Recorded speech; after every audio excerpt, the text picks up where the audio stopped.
All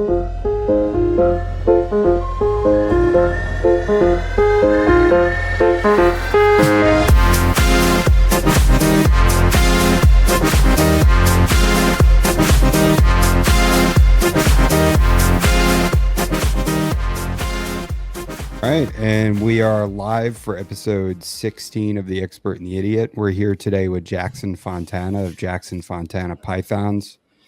And your specialty is Burmese pythons, correct? Burmese pythons, yeah, that's what I've spent all my time pretty much focusing on over the last 2 years, and just all my energy and passion is definitely towards the Burms in terms of breeding for sure.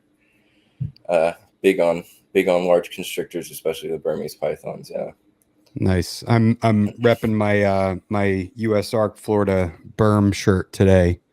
I guess just Awesome. to celebrate a snake I can't own in Florida. Where in Florida are you? Sarasota County. Okay, cool. Yeah, so it's like 90 minutes south of Tampa. Okay. I have an uncle who lives in Fort Myers. I've been over there a few times. It's a whole nother world in Florida for sure. Yeah. He's not too far from me at all then. Okay. So why Burms? What got you into Burms? I mean, reptiles in general, I haven't really been in like the reptile hobby for that long. My first reptile or snake, my first reptile was a tegu, but my first snake was a retic, and I kept retics as pets for a few years, and had a few Burms as well. In like 2020, I was gonna kind of get out of the hobby because my retics were just like mean, and I wasn't handling enough, and I had these like 7-8 foot retics that were just very cage defensive, and I was like, what the heck am I doing? I don't want to be, having to. I got them as pets, and I should have put more time and effort into them, not really knowing what I was doing. And but my Burms were always super chill. So in like 2020, I was kind of selling my retics, and then I was gonna sell my hypogranite Burm, and there's something about like body language on a Burmese python and their eyes. Like you can really look into their eyes, in my opinion, and just tell what they're thinking almost. You can have a conversation with a Burmese python just by looking at it in its eyes. And I was looking at this hypogranite Burm, and I was like, I can't sell this thing. And my female Woma python was gravid for the third time. And I finally kind of had it figured out on how to breed the Womas. And I was confident in that clutch, which I actually did have 100% success rate on, but she was gravid, and I was like, I want to try breeding Burms. So I kind of, I had a bigger female that I had sold, and then I was going to sell this other hypogranite male, and I was literally just like looking at him in his eyes, and I was like, I'm not going to sell you, because he's the homie, and he still is the homie. But yeah, I just got a big female off Craigslist for $300, and I was like, I'm going to try to breed Burms. And it was, I don't know. I mean, the pied market kind of going down in 2022, at least how drastically it went down. And like me noticing that kind of took an interest to like wanting to produce those myself. So that was part of it. And then just like having this one snake that I really, really enjoyed keeping. And I was like, I'm just going to get a big female and practice. I didn't even know if it was a female. Like when I got it, the guy was like, yeah, this is Posite Granite. I drove down to San Diego on Craigslist and bought her for $300, this big female that I have behind me actually. But yeah. And is that Fiona? Yeah, this is Fiona over here. She's like 13 feet. She's my sweetest Burm for sure. How long have you had her for? I've had her a little under 2 years now. So I really got serious about the Burms and just breeding in general, and probably I have to pull out my phone, but like March 2023. So it's really only been like a little over a year and a half now that I've been like every day, like putting all my energy into reptiles and researching the Burms. And I don't know, once you start with one breeding project, it's hard to just focus on that one thing. I have done a good job at not having like 20 different species, but now I went from, 1 or 2 trios of Burms to 15 Burms that I have. I'm going to be planning on trying to breed. Next season, I only have 5 or 6 females that I'm going to try with, but the following season I'll have like all 10 of my females should be good for, I mean, I'm not planning on producing 10 clutches. I mean, we'll see, but I'll definitely have quite a few mature berms that I'm confident with in the 2026 season. Right on. So when did you actually get into reptiles, and was that like a childhood thing, or was that something that came a little bit later in life? It definitely came a little later in life. I had a friend that was really into reptiles, and he told me, "Oh yeah, we can get a red tegu and keep it in a 40-gallon enclosure for the first year of its life. It's not going to get that big." And I got this tegu and just kind of like really liked it and handled it since it was the size of my pinky finger. And once he did start to get big to where he was, I had him in a 2x4x4 in probably 3 months, and then put him in an 8x4x4 at like a year, maybe 14 months of his life. But my friend got me all into reptiles kind of, and then he ended up moving, and I was kind of left with like retics and berms and womas and tegus. He was like, I've had a place on my own for a while since I was like 18, 19, and he didn't, and I was kind of just able to have stuff at my house if I wanted it. So we just kind of had stuff together, and then he just was more of what I like to call like an impulsive reptile breeder. Like he just sees it, doesn't think about it. I was like, yeah, we can take care of this. And I didn't have the experience at the time. And I am kind of the type of person that if I see something, I can't just like leave it. Like I'm very proactive with all my animals and just wanting to make sure they have the best care possible. So I wasn't really comfortable just like leaving living things in cages if they weren't getting the best humidity, temperature, care they could possibly get to the extent that I could give it to them. And I don't know, there was definitely a few months where like the husbandry and the, things were out of whack in my first year or two starting. But I think once me and that friend kind of stopped talking, and I just kind of got into it myself, and everything was really mine. It wasn't like a co thing. It was more just all my responsibilities when I was able to like dive into it and really start caring more about it. But Yeah. I kept like frogs and stuff growing up. I always was a big, like, I guess herper, you could say, without really knowing what I was doing. But I grew up right near Palos Verdes, and there's a lot of really good herping actually that you can do there. And I would catch wood frogs and try to find gopher snakes, and I had little pet frogs and stuff that I had found in basically my backyard growing up, but never really was too interested in the reptiles. My parents probably didn't really want me to have snakes when I was 10, 12 years old. But once I had my own place and kind of realized like, oh yeah, you can buy this and keep it if you want to, I just was obsessed pretty much ever since then. So how many retics did you have, and how did that go wrong, and what do you still have, if any? I have one retic right now, just as a pet. She's a motley sunfire tiger, and she's got a nice white head. She's still a baby retic, like 4 or 5 feet, just over a year old. But I got the tegu, and then my friend was like, we should get a retic. We can keep it manageable. I didn't do much research. I just was going off what he wanted to do, and we went down to Prehistoric Pets and got a white albino retic, another female a couple months later, and we were feeding them well, and he was cleaning them. But once they got just really cage defensive, I don't know, the care dropped off a little bit, and that's when I was like, okay, I got to sell these. But like I was by myself and having to take care of these 7-8 foot retics and take them out, and then they're like chasing you around your garage, and I don't know, not necessarily. That happened to me one time for sure. Fucking retic comes shooting out of the cage, and then you got a retic on the ground. You either got to grab it behind its neck and maneuver it if you don't want to get bit. I mean, now I'm not in any position like that with any of my berms. I like knowing all of their temperaments for the most part. But I only had 2 female retics, and I ended up selling my first 2 original retics. And I remember the guy who came and bought one of them I was scared to touch the snake at this point. It wasn't even big compared to most of my snakes now. But I had this guy come get her, and he like came and took her because she was so cage defensive for like weeks. And I was like, I could have done that. Like I remember I just felt like that's stupid. Like, why did I have somebody come buy the snake I've been taking care of for 2 years, and he just grabbed it like it was nothing, you know?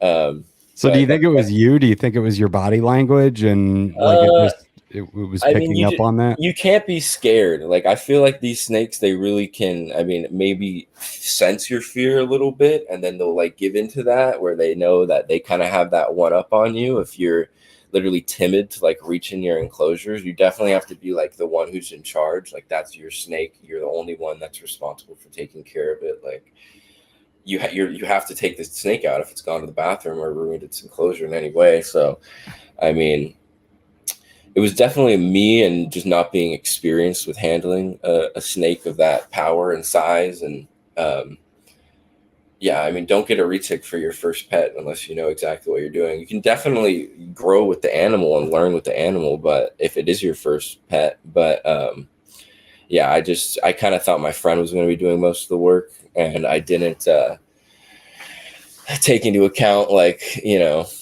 just how mean sometimes retics can be. I don't know. The retic I have now is just super nice, super great body language. I always tap her on the head, but I don't even need to before I take her out. She's so nice. Mm. But yeah, it was just a matter of me not being experienced and uh, not just being scared of the snake, really. Mm. So how how many berms have you produced now? I've only had one successful clutch of Burmese pythons, actually. My female that I got in February, March of 2023, I got her because I wanted to practice breeding berms. Luckily, it went really, really well. But I got all these other berms kind of to raise up in lieu of breeding those. So I have other berms to breed next season. But it worked really well. I started pairing my male with my female in October to maybe March. They didn't really breed, like have a couple good locks till January, February. And then she dropped a giant clutch of eggs in like early March. So they probably had their good lockup in like January. And I had 34 berms in April. It was my Wow, first berm clutch. Yeah. that's And crazy. it was awesome. It's really awesome. How many of those survived? I had 32 come out. I had two stillborns. Unfortunately, I don't exactly know what happened there, but that's part of the reason why I just kind of wanted to practice. And I would say definitely don't cut your eggs until like they've all pips. Just because one egg is pips doesn't mean cut your whole clutch. I think that's maybe where I went wrong. But Mm. because with my Woma pythons, I had a Woma python clutch this year, and one of them pipped, and I cut all the eggs like 48 hours later. That's what I did with the berm clutch, but it was only day like 56. I'd say not to cut your berm clutch to like 62 or even 64 days, just because they need that extra little time to cook. But because when I cut all the eggs, they were all moving, so I think it may have been I cut those two too early, and that's what happened to them. But I'm not 100% sure. But I had 32 healthy berms. One of them had one eye, but she's actually doing really good and really healthy. It's a hypo berm. I've heard sometimes the hypogene, there's some issues with the eyes, especially when you mix it with piebald. I've seen that in the past 2 seasons. Mm. Like the pied and hypo with berms just doesn't mix whatsoever. But I've heard from other breeders sometimes just hypo in general, there's issues with the eyes, sometimes no eyes or like small eyes. And this one has Wow. one healthy eye and nothing on the other side, but she's eating. And I don't know if I want to sell her as a pet or just keep her, or I don't know. People told me to do other stuff with her. I just didn't have the heart to do. So I Yeah. just, I'm just kind of holding her back for now. She's a pretty cool pet. Yeah. But it was really So successful. how many of those 32 did you sell? So far, I've sold. I have 9 left, so I've sold like 21 Okay. berms. I sold like 12 of them at wholesale price, and the rest of them kind of just normal Okay. prices. but it's been pretty good. It's been pretty good. That clutch in my Womble clutch this year has finally been a nice little reimbursement to the reptile hobby. It's definitely not making me rich by any means, Yeah. but for all the money you put into this, it is nice to get a little bit back. Yeah. What about the Womas? Do you still have them, or did you?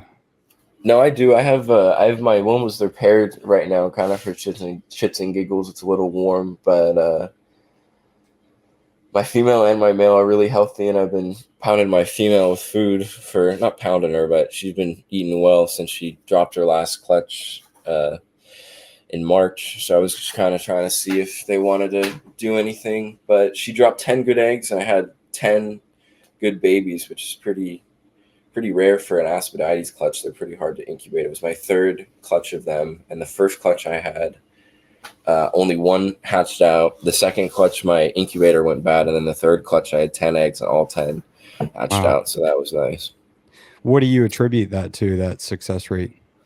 It's really just incubation with the Womas. Their eggs are they live in like very dry climates in Australia. The black-headed pythons as well as the Woma pythons are the only two Aspidites pythons. And their sands, they live in sand a lot, and they live in just really dry dirt areas. There's no moisture in the areas they're found very often. So their eggs, they need humidity to incubate properly, but they also can't come in contact with that humidity, or they're going to mold really, really easily. So like with a Burm egg, I mean, you don't really want water to get on any of your eggs from what I've heard or experienced, but if you get a little water on a Burm egg, some water drops on it, you can wipe it off and it should be fine, or cover it in a little more perlite so it stays dry. But the Woma eggs, like I just keep them in the incubator at a slant so water like never drops on them at all. If water ever drops on them, they're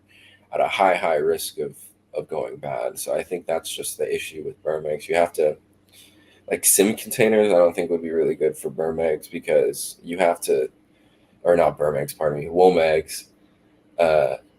Like a sim container gets humidity on all the surfaces, so they're kind of constantly touching humidity, even if it's just ever so slightly. They are coming in contact with condensation a lot easier than if they were just on like straight dry perlite, more of an old-fashioned setup.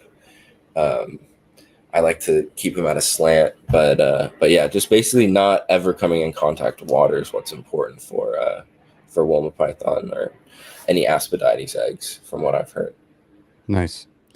What morphs did you hatch out with the Burms? This year with the Burms, I had hypos, hypogranites, granites, and normals. So I had a hypogranite paired to just a normal female that's het for granite and het albino. Okay.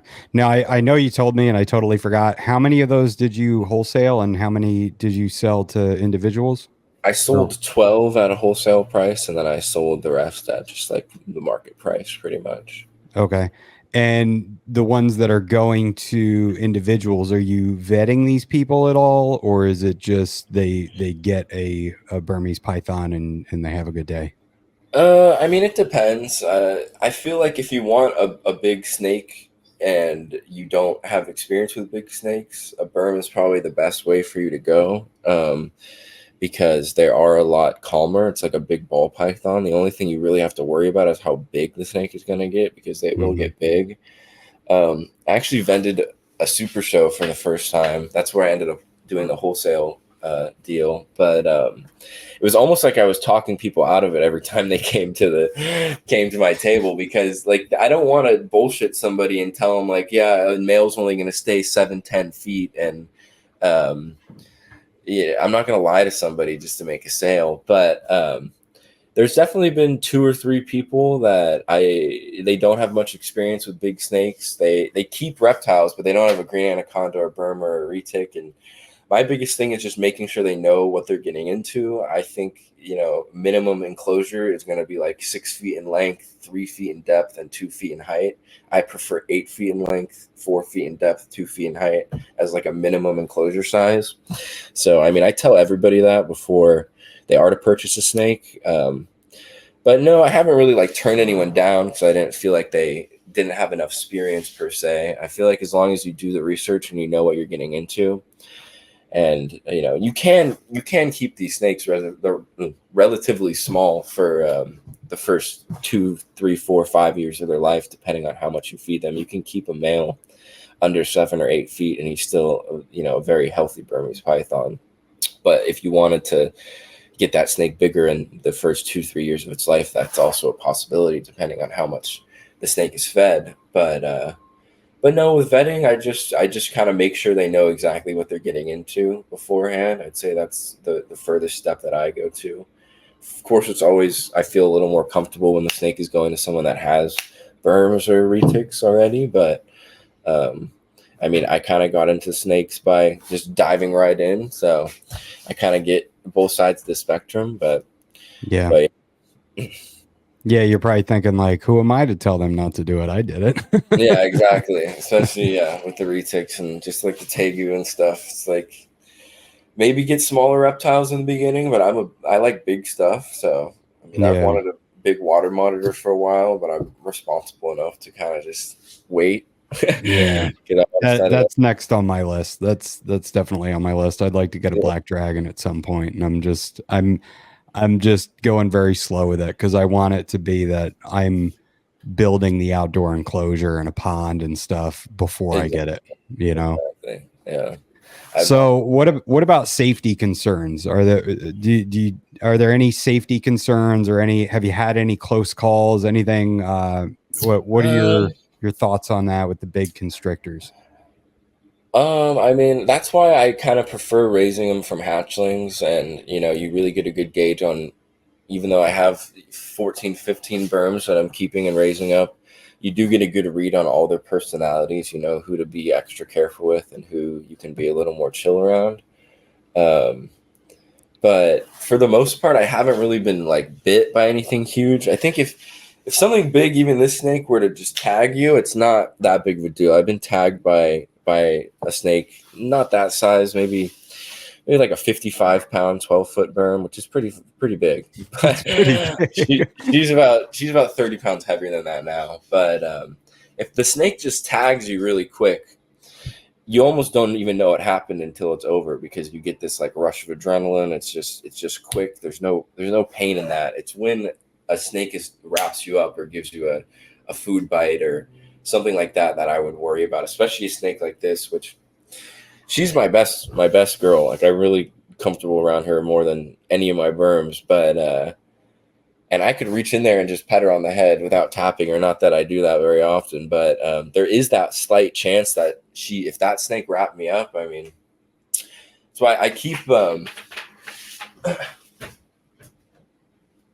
bottles of Listerine above all my enclosures. So I have some with like tequila in them too, just kind of like spread all around. And it's just an extra precaution so that if like I am to get wrapped up, I can kind of just pour something in their mouth, let them let go.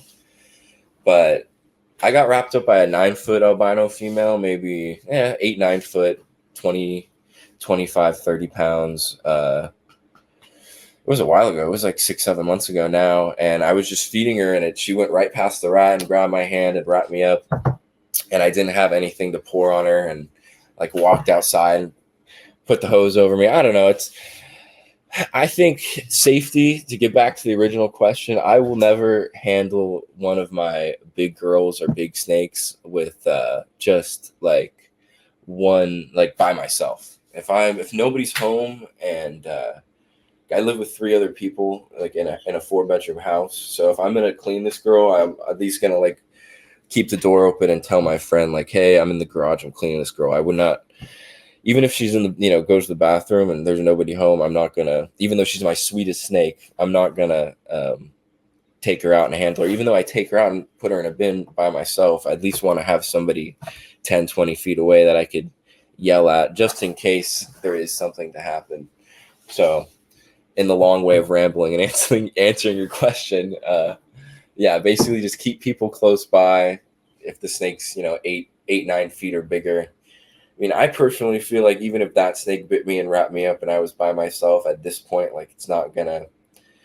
You think about like the worst of the worst. What's the worst thing that could happen? Like, obviously you don't want to get bit in like the face or something. So I just I always tell people what's going to happen. I've never seen, there's not reports really of anything too crazy in the United States with keepers with, berms, retics, or anacondas with, anything too crazy happening. It's a cool story I heard about, maybe not cool, but a story about Steve Irwin. He got wrapped up really bad by like a 22-foot retic, and either his wife or his mom or something like found him like he was like on the ground wrapped up by this retic, and they like came and helped him at the last minute. But yeah, I don't know. Just keep people within shouting distance is my my biggest tip when you're holding a big snake. But I don't know. I don't really worry that much, especially once they're out. Like it's all about just when you're feeding them or just taking them out to clean them. The first interaction is the most risky. Once you get past that, it's not really high risk. Okay. What are challenges that you've observed with keeping berms? The biggest challenge for me right now is just size and space that they're taking up, because I kind of allocated enough space for the amount of berms that I have, but now that they're actually getting up to sizes where it's like, okay, damn, now I have 10 berms that are all 35 plus pounds that are all, it's a lot to get some of them out. I mean, it's really just this girl that I'm like, okay, I need to start going to the gym and just like working out literally, because I need more strength to handle these animals. Like they're huge animals. And just like the space thing, I have those 8 enclosures in the other garage I'm using, 4 stacked, and they're 2 feet high. So 2 of the enclosures on top, and it's on like a dolly. So 2 of the enclosures on top are like 6.5 feet off the ground, like, 6 inches above my head. And I have to like get up on a step stool to even get up there and access those top snakes. So it's just a little stressful in that way. I wish I had a little more space, so I only had to 2 or 3 stack those enclosures, but it's just not really feasible right now. And then you're like having to reach all the way in the back of a 4-foot depth enclosure, 6 feet off the ground. That's definitely a little more stressful than I originally had planned for it to be. But but kind of just got to do what I got to do until I can afford more space for myself. So you have a separate garage that you have most of your animals in? I rent a place in Torrance, and I have some family that lives in Redondo Beach that I'm lucky enough that they've kind of let me use half of their garage space. They like put a wall through half of their garage, and how far away is that? It's 15 minutes. It's not too bad. Oh, it's not bad. Yeah, it's only like 2 miles. Sometimes it takes me like 10 minutes to get there.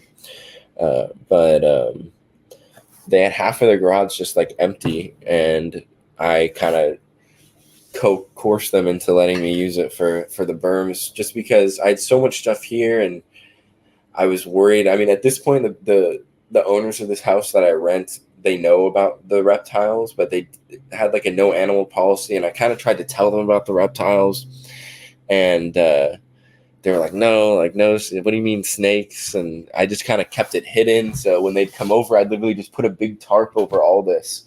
And then they'd be like, what's behind there? And I'd be like, nothing. Like, don't worry about it. And they'd be like, can we see? And I'd be like, no, like you can't see. It's none of your business. And but after a while, they're kind of like, we know what you do. Like, it's fine. Like, we just don't want cats scratching up the walls and stuff. Like, it's not a big deal. But even if they've never seen this big berm. I feel like if any owner of the house came and saw the berm, they'd be like, oh my God, what the hell is this kid doing? They're like, hey, dumbass, we looked you up on Instagram. Yeah, no, literally. We know what's behind the tarp. Yeah, it's only my first and last name just on blast. But yeah, I just kind of, once I really started putting money into some of my berms, I was like, I'd rather just keep everything there, because there's no need to have to move it until I find a more permanent spot for them. And it's very clean over there, and it's just like insulated garage, and I don't know, it just works a little bit better. There's not that there's flies in here or anything, but it's definitely more of like an outdoorsy kind of garage.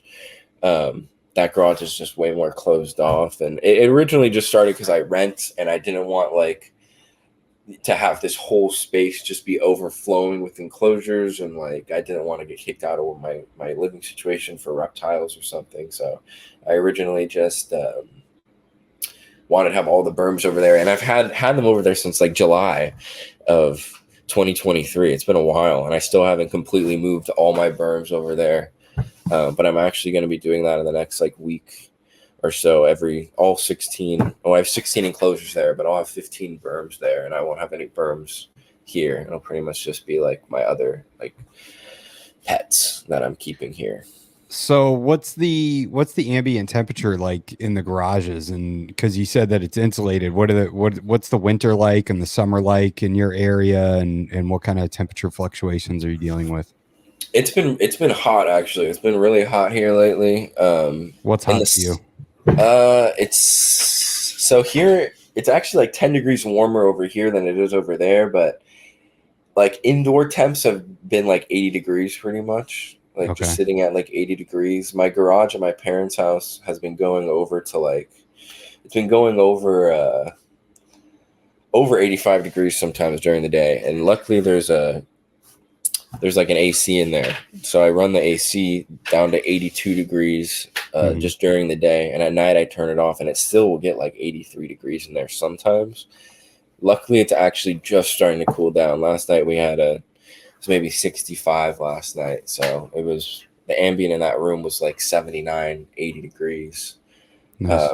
And in here it's at nighttime it's more like 78, but during the day I have this garage door that if I'm not here, it's closed, and the sun just beats on it, and it gets way too warm in here. Sometimes I'll just turn off all the heating that I have because it's like 88 degrees in here.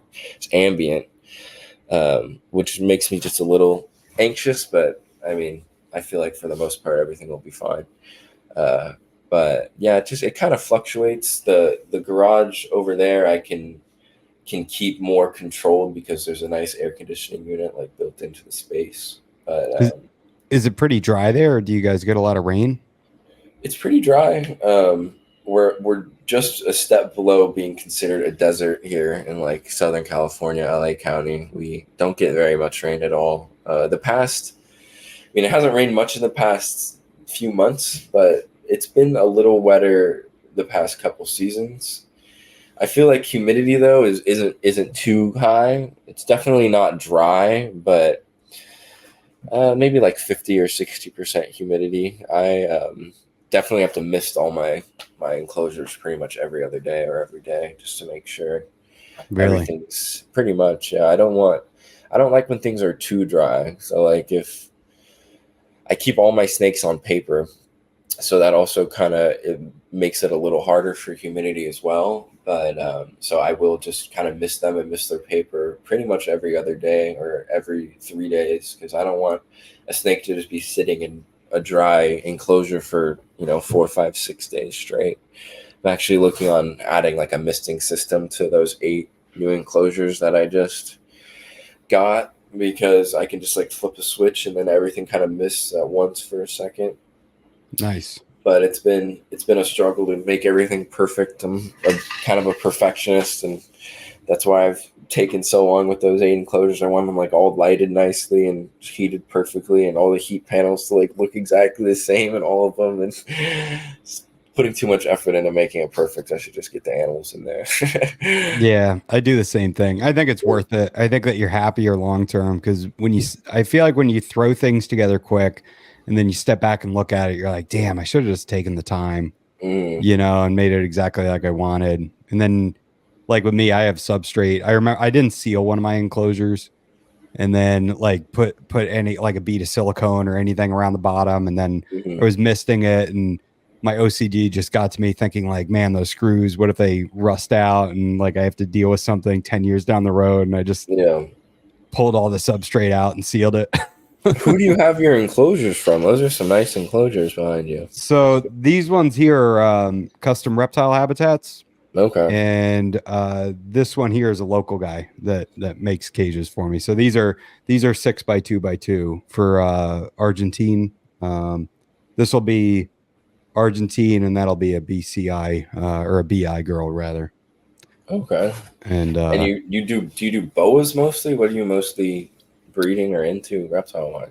um, well, yeah, I've got the Argentine boa, and I've got another pair coming, and I've got a pair of BIs, just morphs, and I've got a reverse trio of Timor pythons, Mm.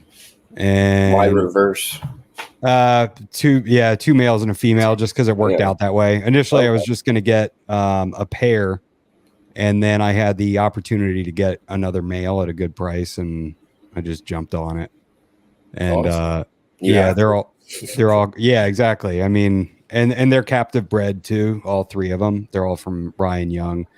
And Okay. I've got a pair of ball pythons and spotted pythons, and quite a few jungle carpets. I'm really into the jungle carpet pythons now. Yeah, those are cool. I saw a bunch of jungle carpets. I picked up these four stacks a few months ago. I mean, everything feels like a few months ago, but it was probably 8 9 months ago at this time. But this guy, what was it? It was like Todd something. He had so many jungle carpets down in San Diego. He was reselling them all. I forget his last name, but he's kind of an older guy. Todd something. But jungle carpet pythons are really cool. They can be mean though. Mine are all cool. I Oh yeah, haven't. Yeah, they've all mellowed out. I mean, they were snappy when they were little, and but uh, I don't even hold them that much. I hold them maybe once a week, once every other week, and it's a lot of it is just changing waters and substrate and cleaning their bins out. yeah, And just with that, they've mellowed out a lot.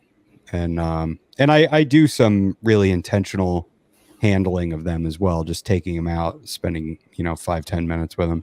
The Timors are the ones I have to really spend time with, or they go mm, feral in like 3 or 4 days, and yeah, I don't like getting pissed on, and that's their favorite thing to do. yeah. No, I can only imagine. Yeah. So I'm trying to tame them down before they get big and have that much more urine to spread around the Yeah, room. that's the thing with berms too. You want to keep them, get them nice before they're too big, and then they just kind of they'll lose that if you don't handle them enough when they're small. They'll always be kind of just defensive and mean. Yeah. Unfortunately, that's most reptiles. I feel like. Yeah, that's a big reason why I like getting things when they're really young too. And what now, Fiona, how old was Fiona when you got her, and about how big? How big is she now again? She's like 13 feet, about 75, maybe even 80 pounds. She got a big rabbit like two weeks ago, but she was like 55 pounds, 11, 12 feet. She doesn't, to me, she doesn't feel like she's grown that much, but all my friends are like, oh my God, that snake's doubled in size. And I do look at pictures from like the first day I got her, and she's definitely gained 20, 25 pounds and a foot or two in length. But she was born in 2016, so she's actually a little bit older. She's 8 years old, coming up on 9 years old. And yeah, I just found her on Craigslist from this guy. I'm still in contact with him a little bit over Instagram. He'll like see my stuff and see her, but basically, I just wanted to practice breeding with her, and I found an older girl that was mature enough. So, yeah, she's like 8 years old. Did you hit it off right away with her, or did you have to build a relationship and trust with her? She was already super chill. I would not have got her if she wasn't super chill. But yeah, she comes out more than she did when she was with the guy I got her from. But she was already really really chill. That's cool. And I tried to pair her when I had first got her, but they didn't breed right at first. I wasn't able to until like almost a year later when she locked up with my male.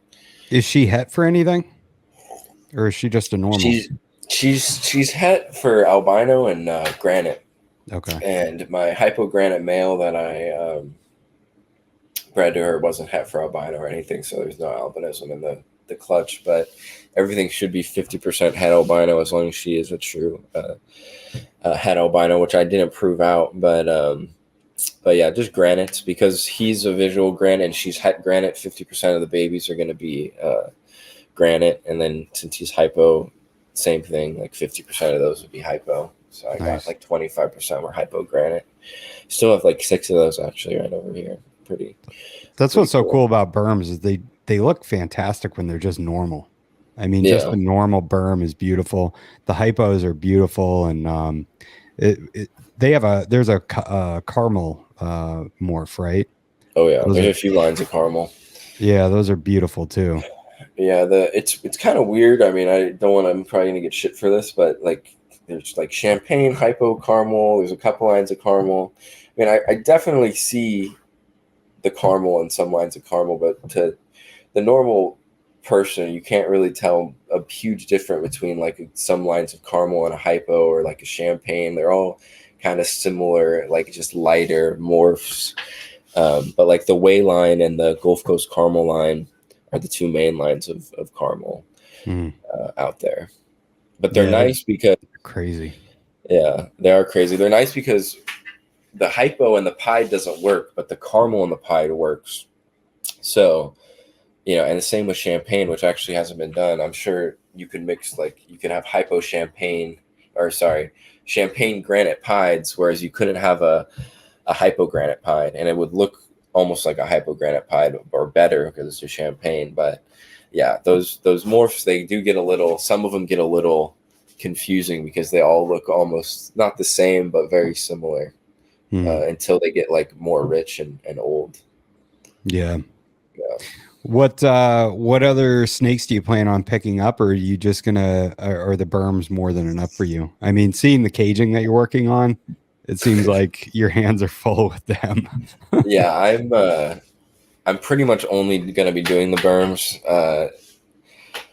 At least for now. I mean, the womas I like. I'm going to continue to breed the womas. I held back a female to hopefully breed in a few years to have a trio. And then I really like the black-headed pythons. They're like woma pythons with solid black heads. And they are just a little expensive. But the nice thing with the Asphodeides market is it's kind of held its price. I feel like that's because they're so hard to hatch out.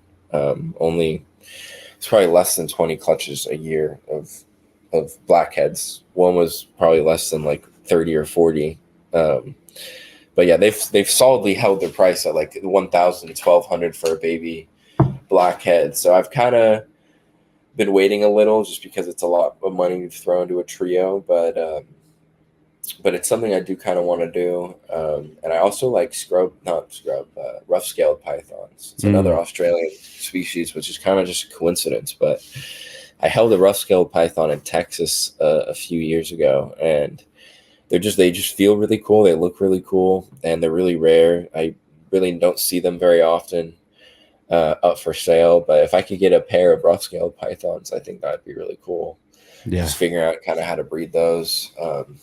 But no, pretty much just berms and what I already have. I have a pair of leechies and a few crusties. I'm actually thinking of just taking the male out. I have a male with 2 females and another pet male, but the male, like, they all get along, and my females are dropping like 2 eggs each almost every month, it feels like. And just kind of in over my head with, I'll get like literally 4 baby crusties a month that are hatching out now because I just have so many like in the stockpile, and I'm just kind of wholesaling them for almost $10 each. And it's like, why is I'm spending $40 a month on a pound of gecko food, and half of that's going to hatchlings, and I'm not making too much on, and it's just a lot of work. I'm spending 30 or 45 minutes every other night feeding crusty gecko hatchlings. Damn. So it's that's kind of annoying. But so I think I'm just going to take my male out and just keep the crusteds as pets. It's just kind of hard for me to let go of little stuff that I've had for so long as pets. But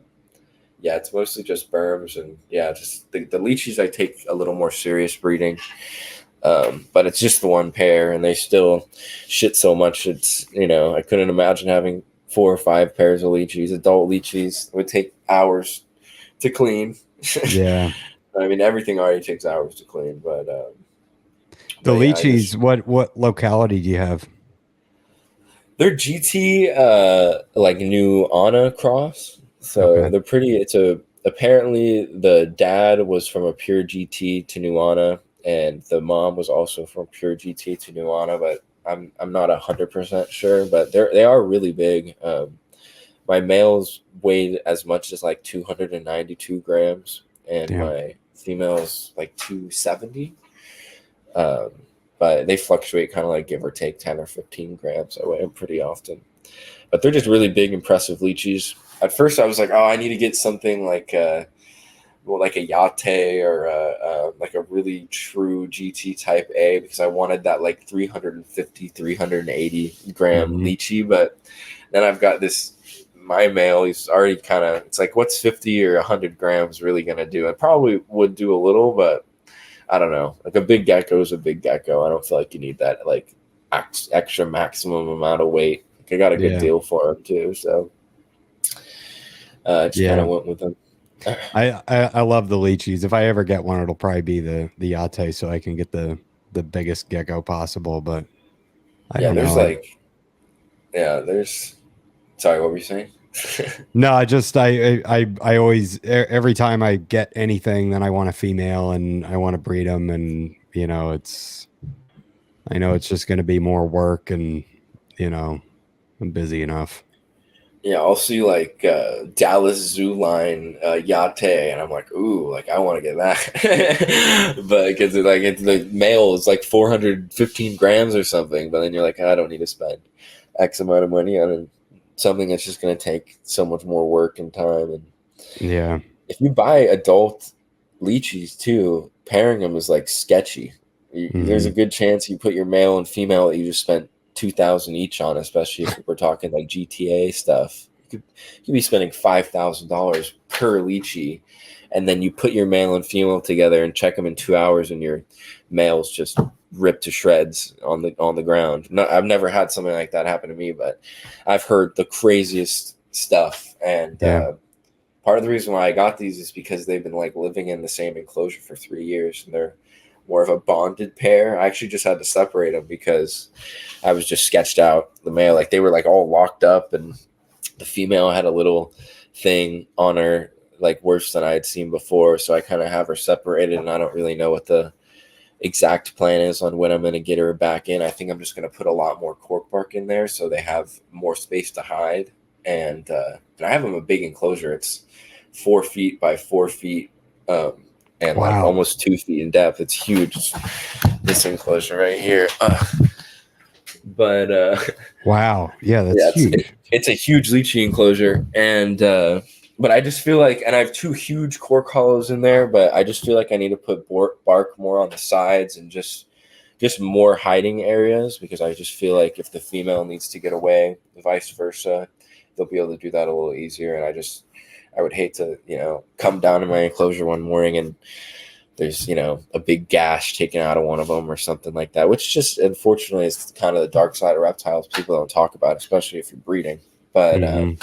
there's definitely, I think, some more steps, maybe another $100 or $200 worth of cork bark I should throw in there just to be extra careful with them. Yeah. Try to find an orchid place around you. They have cork bark usually and like in bulk quantity, so it's a lot cheaper.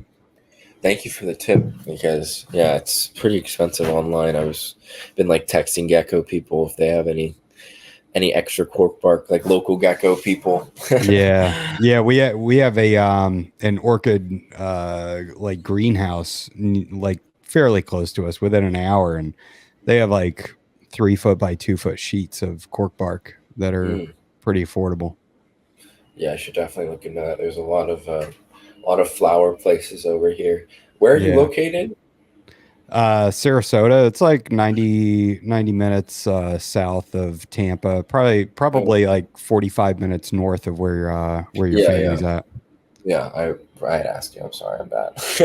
Oh, it's all good. Yeah, I forgot you have family here. So next time you come here, you could actually, well, but then how are you getting it back to California? It's Yeah, cork bark. yeah. No, Cost you it's more to true. ship it back. I haven't been out there in a long time. I need to go out there and do some real herping and find some berms. Yeah, go check out some berms in the wild. Yeah. It's the one thing I worry about, though, is just, I don't know, everything that's happening over there. I don't want some politician to be like, these are outlawed everywhere. That's my biggest fear is, there's already been some laws with, you can't buy them in Florida, Arkansas, Georgia. I'm pretty sure Louisiana. But yeah, it's like completely no berm. So that's my biggest concern is that, like, I don't know, something will happen where they become illegal to ship across state lines again, or just completely illegal. That would suck. Yeah, well, and it's a real possibility, like where you're at, where the weather is pretty fair, so like that was actually something I wanted to ask you about. Are you concerned about the legality of keeping them? If you were in like Nebraska, you'd probably be fine, right? Because Yeah, the logic is there that if they get out, they'll freeze, in the yeah, winter. But if you're in somewhere that has nice year-round weather, it gets to be a little bit more of a concern. yeah. We do have a lot of, there's probably 20 to 50 nights throughout the year where we're, 40, 45 degrees, maybe not 40, but definitely we have a lot of nights in the wintertime where our temps do dip into the 40s, and sometimes it does get even colder here. It's rare, but I don't know. I feel like, especially the more inland you go, just 50, 60 miles inland, it really is going to get down to the 30s at night, and in the winter, in the few months in the winter where it's December, January, February, March, even it can get really cold at night here. So I don't really know what would happen, but yeah, I think they would definitely do a lot better than Nebraska. So, Yeah. but I still think it's not good enough for people to really think like that they would flourish and survive. I don't really Yeah. know. It sucks because there's no berms anywhere near me. Like you have to go down south. You have to go out to the Everglades to be able to find the breeding populations for Yeah, exactly the reason you just stated. We get temperatures down into the 40s. It could get really crazy, and you could get mid 30s. Where I'm at. yeah, So it'd be fantastic if there was better legislation, that was based on county or something like that. And even if you had to have a permit or something, I'd be fine with the FWC coming by my house. As long as they don't, kill all my snakes. But yeah. Ugh, that was terrible. yeah, it is terrifying. Yeah, Especially since we're a state that kind of we sell sunshine and freedom, and and that's one thing that makes me feel a little better though is the fact that they really are only down in that southern part of Florida. It's not like there's people think berms in Florida and they think berms are all over the state. They're not. Like from what I've heard, they're really only in a small area down near the Everglades. And yeah, I don't know. I just don't really see. I don't see them being able to survive in even this climate. Really, maybe if you literally dropped 100 adults in like the middle of PV, but even then, I don't know. That's why I don't worry that much because it's really just the southernmost part of Florida that they're flourishing. But yeah, but yeah, you never know what's going to happen with FWC and just the laws and what legislature what is going to want to do in the future. Any little thing can make a big, just one little sentence in something can really change a lot of people's lives. So it does make me a little anxious, but I don't like to worry about stuff until it's really happening. There's no point in wasting your time on worrying about something that's not exactly happening yet. yeah. Well, clearly you don't have anxiety. So I'd like to ask you some care questions because Yeah. I don't get to interact with a lot of people that have berms. Why do you keep on paper over substrate? Is that just a personal preference? Could you Um, see yourself going towards uh, substrate? if I could afford to pay somebody like a salary to work for me, I could be Hmm. on substrate because I wouldn't. I'd have somebody working for me, like changing my stuff. You know, I'm nowhere near that point, but I mean, if everything in a perfect world, if I had like somebody really helping me, like hired help, I think I could do substrate. But even a 6 foot berm that's, 20 pounds is gonna pee 1 to 2, like they could pee 2 cups of urine at a time. And if Wow. you have that in a 2 foot by 4 foot enclosure, that's going to saturate the entire bottom of the enclosure. Pretty much I mean, if you're keeping it on substrate, yeah, it might soak into just one area, but for the most part, even if you're on substrate, it's going to saturate a lot. And like this girl, I don't even know how much she can pee, but like the whole enclosure will get flooded with urine. And I'm just a big like sanitary guy, so like I've done substrate, and then they go to the bathroom, and then everything's just soaked in urine, and I want to take everything out, wipe everything down, and put fresh, clean substrate in there. Mm-hmm. And when you're talking about 16 8 foot enclosures by yourself, it's almost impossible to. I mean, that takes hours to do just one enclosure. If it's full of substrate, maybe not hours. Like if you're really working hard and busting it out, you could maybe do it in an hour and a half. But yeah, it's all just about cleanliness for me and wanting to make sure everything's sterile and easier for me in a lot of ways too. But yeah, I mean, if a snake goes to the bathroom, I can just pull them out, change everything, wipe it all down. It's fresh, it's clean, it smells good.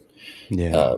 Substrate's just for me way, way harder to clean. And I hope to one day have more naturalistic enclosures, because I do like substrate for humidity. But if I had everything on substrate, it would just kind of, you cut corners here and you cut corners there. Like I'd rather just have everything be perfect, and I don't want to like just spot clean and then a month later the enclosures smell like what's the word, like Ammonia. urine will, yeah, ammonia, exactly. The urine will smell like ammonia. Like I can't do that. Yeah. Can't open my enclosure and it burns my eyes. Like how does the snake feel? So yeah, I like to keep everything super sanitary and Yeah, and even just replacing that much substrate would be extremely expensive. extremely, yeah. It would cost me like $40-$60 to just put just cocoa fiber, eco earth in the bottoms, if not more, of just one of these 8 foot enclosures. So Yeah. um, it is definitely a matter of cost. Even the paper gets kind of expensive. I'm paying like, I mean, it's not that expensive, but it's like 10 cents a sheet, and then I'm using 8 to 12 sheets per enclosure. They're like 2 foot by 4 foot sheets. But it definitely adds up when you're spending, $60-$80 a month on paper. Yeah. but it's not that bad compared to substrate for sure. Yeah. How often do you have to change out the substrate? It depends. Usually I don't really like them to just sit in urine, so it'll be like kind of annoying because they'll pee like a day or two before they actually poop. But like sometimes if half of their paper is still okay and the other half is kind of dirty, I mean, if I go in there and the urine is wet, I always change it no matter what. But if they've kind of like peed in one spot and and it's dry and like most of their paper is still clean and I know they have a poop coming, I'll wait a little bit, like wait another day or two. But if the whole paper is just yellow and dry, I'll just take them out and clean it, because then when they poop, it's usually just like one poop. There's not a lot of urine with it. So then you just have to change one or two of the pieces of paper that has the poop on it. But pretty much, I don't know. It depends. Like I'm usually changing one or two snakes paper almost every day, because I have them on slightly different feeding schedules. Mm. I'm pretty much like have just been raising up a lot of my berms, and I've been feeding them in between. Like they'll eat, they'll use the bathroom, and then I'll wait a day or two, and I'll feed them again. I don't really like, I won't feed them, and then a week goes by, and I'll feed them again if they haven't gone to the bathroom yet. So I always make sure that they're like using the bathroom and before I refeed some of the juveniles I'm trying to raise up. Yeah, that's just kind of why I have them on slightly different feeding schedules, and things are kind of just getting cleaned on different times sometimes. Yeah. What temps do you recommend for them for berms? I like it a little warmer for berms, just because I've heard, I've never really had an animal with an RI that I know about. I mean, I've never had mucus coming out of one of my animal's nostrils or mouth, or I've never heard an RI, and I kind of attribute that to higher temperatures. I like my hot spot like 90 degrees, like 90 to honestly 95 is okay for me. If I temp it and it's 95, I'm not really concerned. If it's hotter than 95, um, which doesn't happen very often, but just lately with the heat, I've been having to kind of lower some of my hot spots down because the ambient's already so high, in my other garage. But but yeah, like I'd say 90 to 80. Like I don't really in the wintertime and breeding, sometimes, it's okay for your cool side to drop down to like the mid 70s, but I like to keep pretty much my cool side at like high 70s to 80, even 82 degrees. Hmm. And then my warm side, like 88 to 92, is pretty good for me. Uh, but yeah, I just rather kind of keep them warmer than not keep them warmer, because I've just heard. Um, I mean, it's just true. Like burns, they're way more susceptible to respiratory infections. So you just have to be really careful. Do they use that hot spot when it's 90, 95 degrees? Yeah. Oh yeah. They Yeah. big time. Like this female, she's actually on her cooler side right now, but her heat is on and it's like 80 degrees in here. Her hot spot's at least 90, 92 degrees, and she's hangs out under there most of the time, even though her cool side's only 80, 84 right now, 85 right now. She still likes to soak up that heat for sure. Okay. So when you're prepping them to breed and you're cycling the temperatures, you're just letting the natural ambient temperature do that? Exactly. I've been told to drop hotspots, but I didn't have to with my female that just bred this past season. I wish I had more experience, but but yeah, I just this season might be a little different, especially because that space I have the AC in there. I might try to manually drop it down just a little bit more than what it would go to normally, but it's pretty much going to be 10 to 15 degrees cooler on average by the time we get to October, November. So Hmm. it's it does do it naturally, and at least with the womas, I've noticed that they don't need any like artificial drops. They kind of just do it on their own. Okay. How are you controlling your temperatures? I have mostly on radiant heat panels. I have most things on radiant heat panels. Excuse me. A few of my enclosures here I have on just like old school like ceramic heat emitters. This one I think is a ceramic heat emitter. Uh-huh. This is a granite pine verb. but but yeah, mostly just old school heating stuff, or like Vivarium Electronics heat emitters. That's how I Okay. do most of my heating.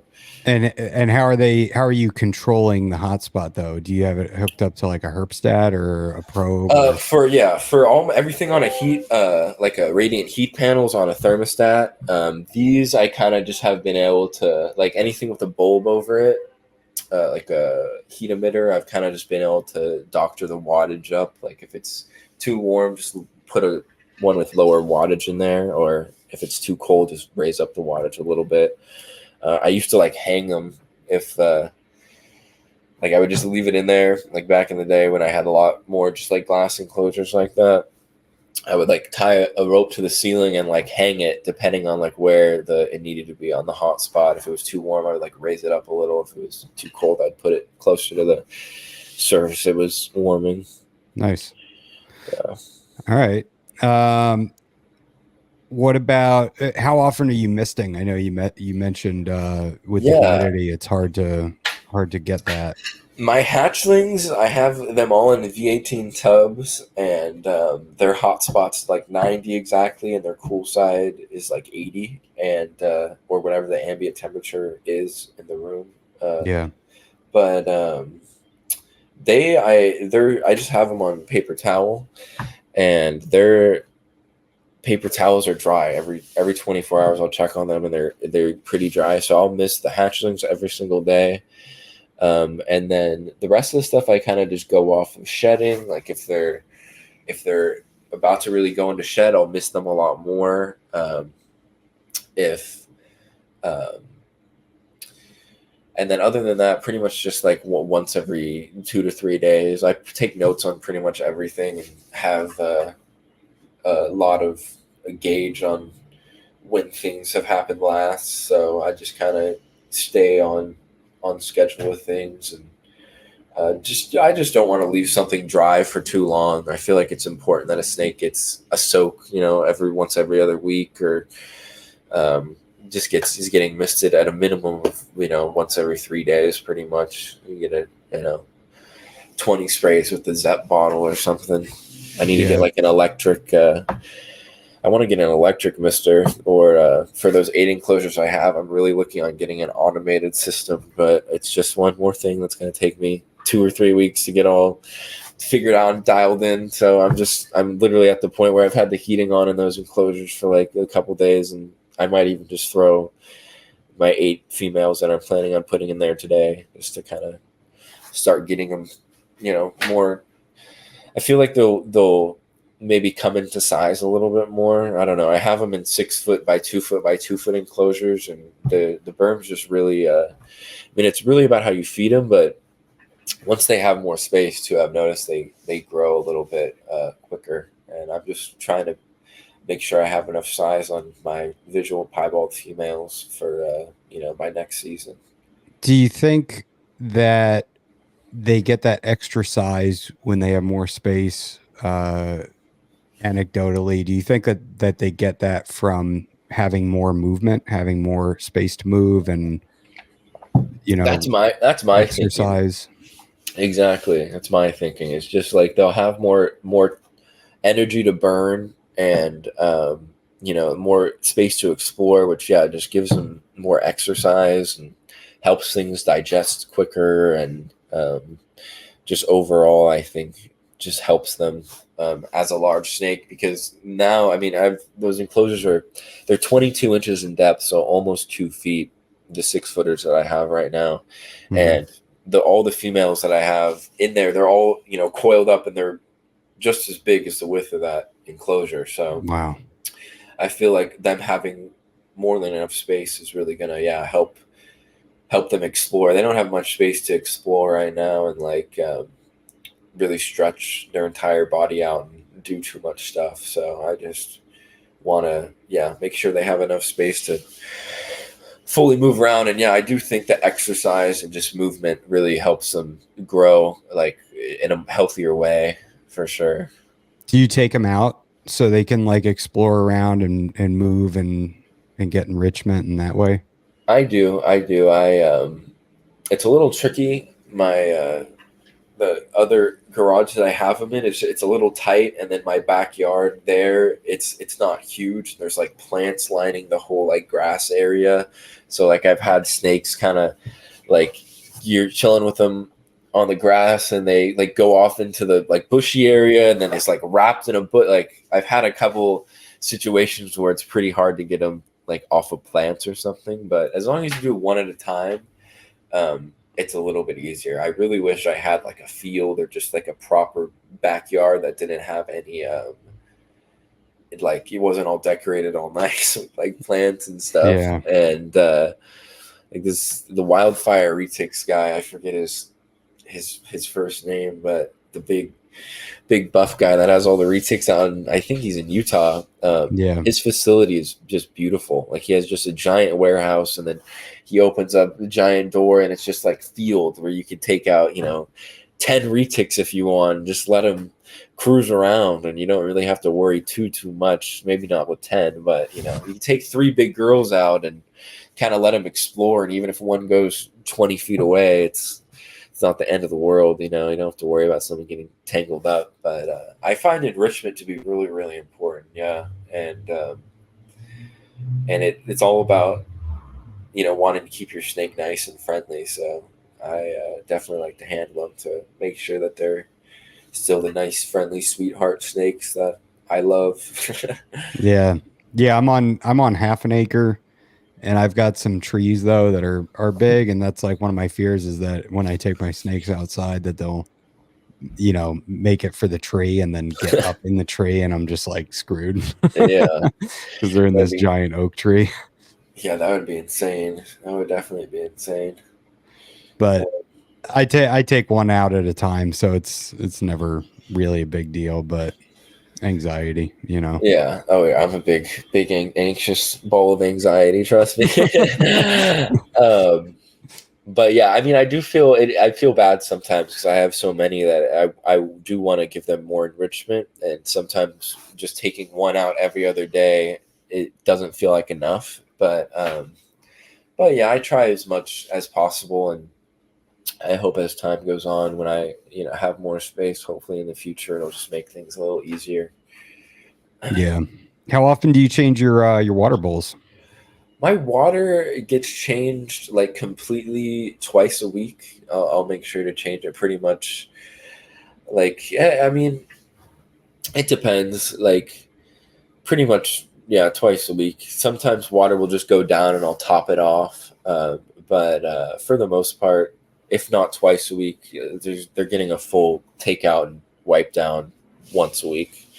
Um, Sometimes I'll go in there and I'll see them like just drinking from it, and it's been in there for 2 or 3 days, and I'll just kind of top it off. And she's drinking the water today; it's probably fine. So yeah, I'd say every 4 to 7 days, I make sure they have a nice fresh water.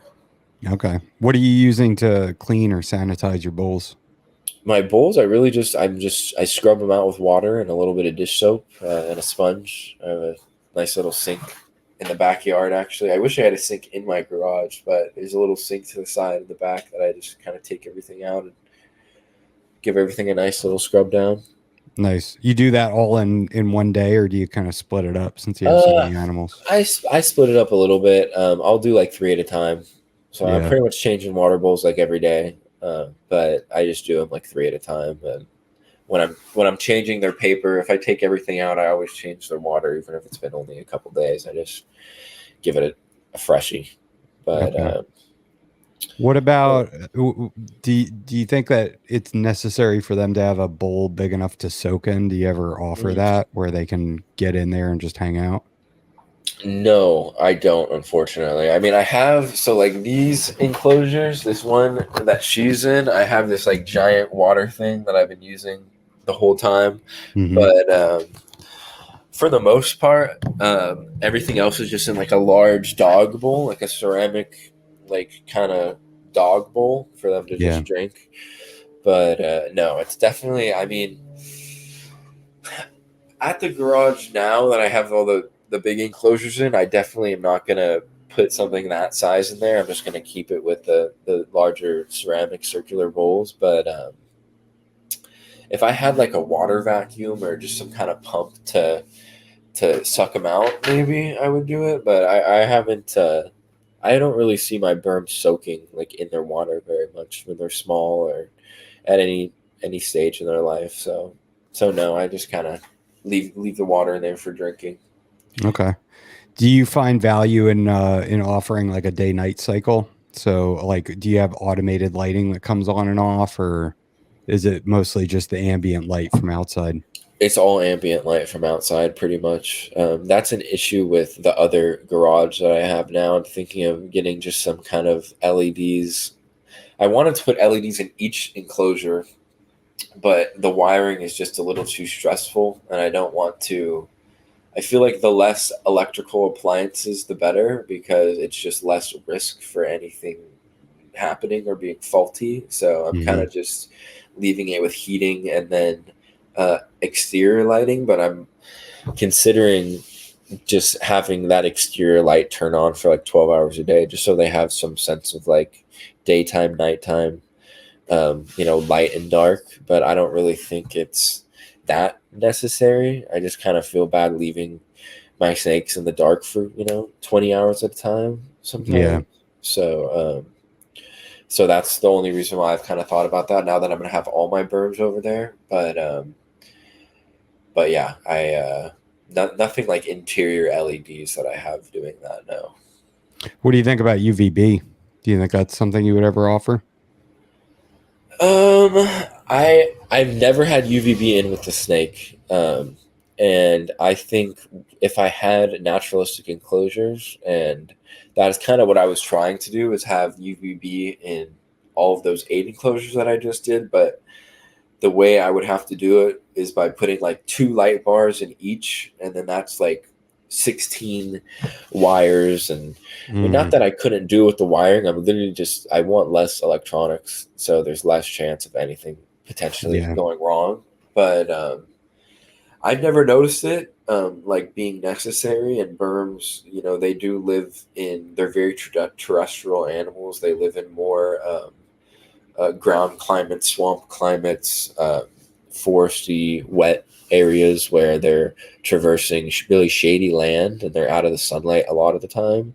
Mhm. Uh, but So I don't think it's necessary. But I think if when I get to a point where one day I would love to be, like at just a really nice reptarium like level, I would definitely want to have UVB in with my snakes, just for even if it's just for a artificial light cycle.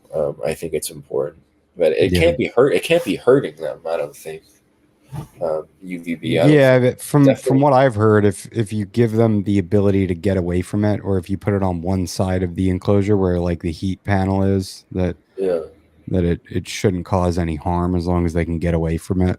Just like yeah, if they're out in the wild, they could bask or get away from it and go into the shade. yeah.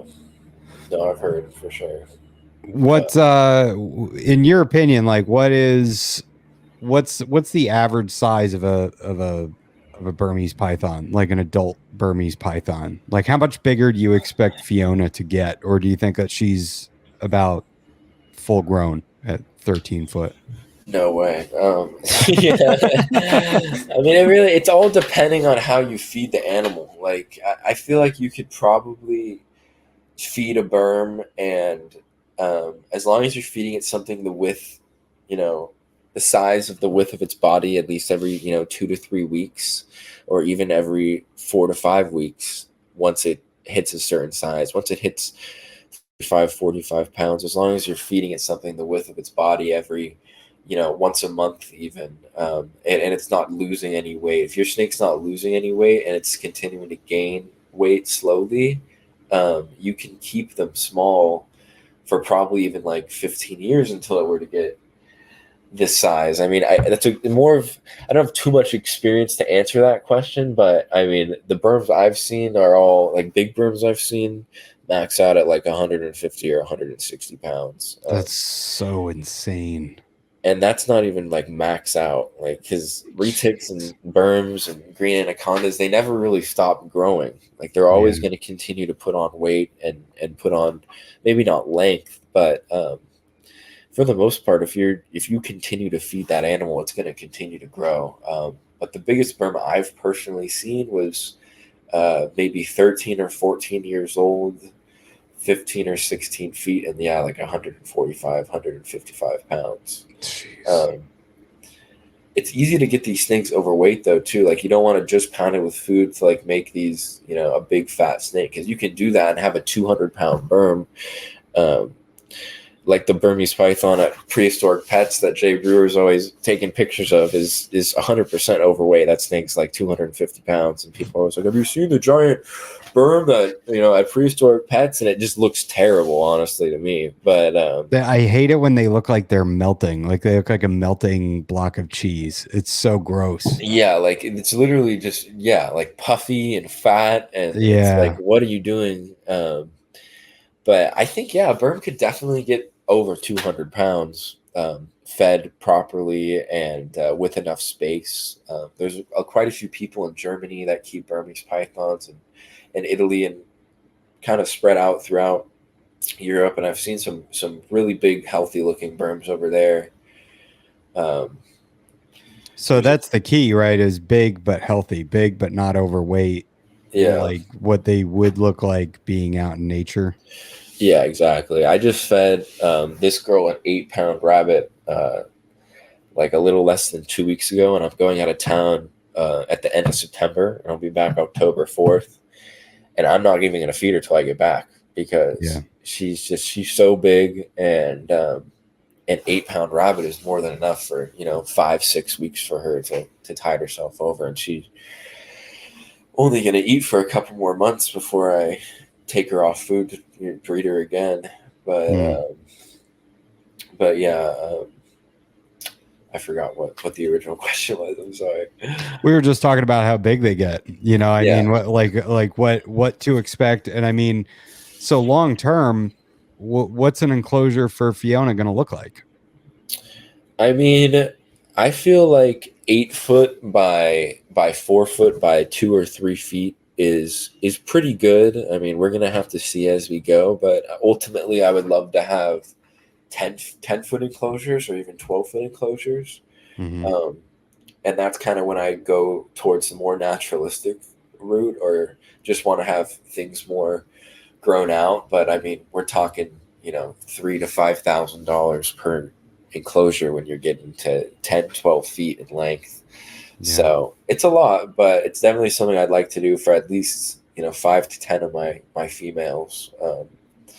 I feel like 8 foot by 4 feet on the ground is good enough for a 16-pound berm, even if she's 150 feet. I kind of just like to spoil them early and get them in their big enclosures. But if I were to go, foot? Yeah, I mean, you said 16 pound and 150 feet, which if you get 150 pound, 16 feet, 150 feet, yeah. I was like, that is one wild looking berm. out in the Amazon rainforest.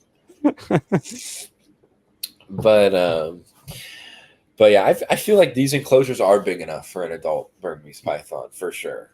What size is that one behind you? That's 8x3. This is 8 feet in length, 4 feet in depth, and 3 feet in height. That's a big ass cage. It's a big enclosure, yeah. That extra foot in height, I mean, maybe 2 feet in height minimum, but she does use it. Like, she'll periscope up and be looking at me from the top of the enclosure, and it's fun to see her use the space. But because they're a little more terrestrial, they don't necessarily need it. Mm-hmm. And anything bigger than that is really just for size. That's my thing with like a water monitor. I see people keeping adult water monitors enclosures that size, and I would want something like 3 or 4 times the size for a monitor lizard. But like a big, I want like a big male sulfur water monitor one day. But yeah, I don't know. Anything bigger is really just more for you, and I mean, it's not just for you, but you could make it bigger and make it look cooler, for your own presentation reasons, or for your own reasons. But also, the snake will use whatever space you give them. So yeah. But yeah, 8x4 minimum on the ground, I think, for a snake that's anything bigger than 12, 14 feet. So if you're getting a berm, yeah, that's what you need to be planning for long term is 8x4. That's my thinking. At least 6x3. Like that's kind of what like my revert thing to tell people is like, if you can do 6x3 though, you can do 8x4 for the most part. So yeah.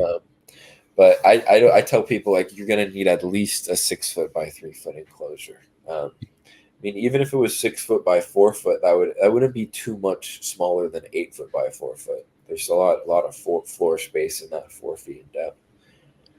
Do you think that if you ever got like a facility or something like that Fiona would just like get like a room sized enclosure? Yeah, I think the max I would go is probably like 12 feet in length, and then 5 or 6 feet in depth, and then like 3 or 4 feet in height. Yeah. Which would add about another half enclosure's worth of floor space. But yeah, I think I would for sure. It wouldn't even be an enclosure, like you said. I would just design entire rooms would be built into the side of one area. But yeah, I forgot what we were talking about. Size of giant berms and enclosure. Yeah. The 150 foot long berm. 150 feet in length, 16 pounds. It's a string. It's an inch So, what's your ideal food item, and is that multiple different things? Are you doing mostly rodents, rabbits, pigs? What are you feeding?